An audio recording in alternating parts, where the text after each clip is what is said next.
Today we are going to take a look at a memorable game played between two former world champions, Garry Kasparov and Anatoly Karpov. In this game we see how Kasparov absolutely dominates with black pieces with dynamic play. Karpov has white pieces and he starts with 1d4. Kasparov responds with knight f6, opting for king's Indian defense. We see standard opening moves being played, and Karpov now plays f3, opting for the Samish variation. Kasparov continues his normal development and chooses the e5 variation. Here, the first awkward-looking move by Karpov, rook to d1, which is uncommon and rather hinders development of his kingside. Kasparov seizes this opportunity and continues to develop counterplay with a 6. Karpov exchanges in the center, but Kasparov takes back with the knight attacking c4. Although the queen-rook battery exerts some pressure down the d-file, black's counterplay on white's pawn center continues with pressure on c4 with b5, which increases the pressure on white pawn on c4.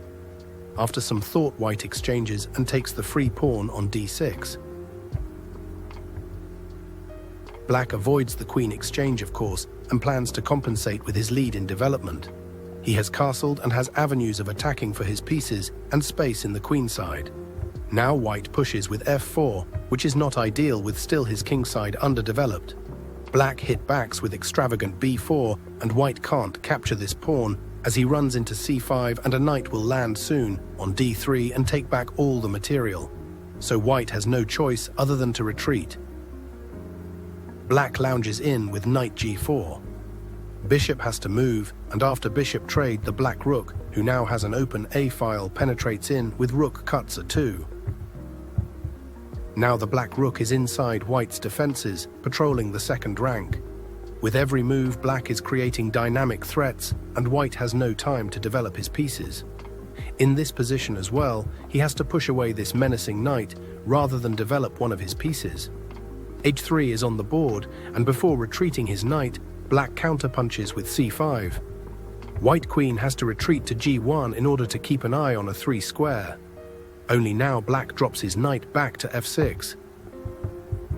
e4 is under pressure and advances with e5, and black responds with knight to e4. h4 is pushed with perhaps an idea to create some play in kingside, but black is much faster.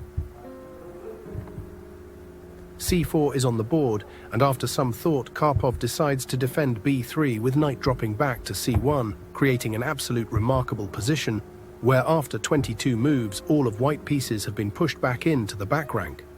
It's almost like they just rearranged their starting position for 22 moves, and it shows Kasparov's hyperactive dynamic play. Assault continues with c3, a deadly push, and although black's rook is hanging and white takes it with knight takes a 2, c2 marches forward with a double attack on rook and knight. Karpov decides best move is here to go for queen d4, and black captures rook and king captures back, leading to knight c5, and white has no other choice than to exchange queens. Black recaptures with the rook with a check. King to c2, and now knight penetrates with knight to f2, attacking the rook. Here white decides to call it a day, as numerous threats lurking around with bishop f5 check next. So what a demonstration of attacking an uncastled king with constant pressure from the menacing former world champion. Stay with us guys and subscribe and give your comments and opinions, and I will see you guys later.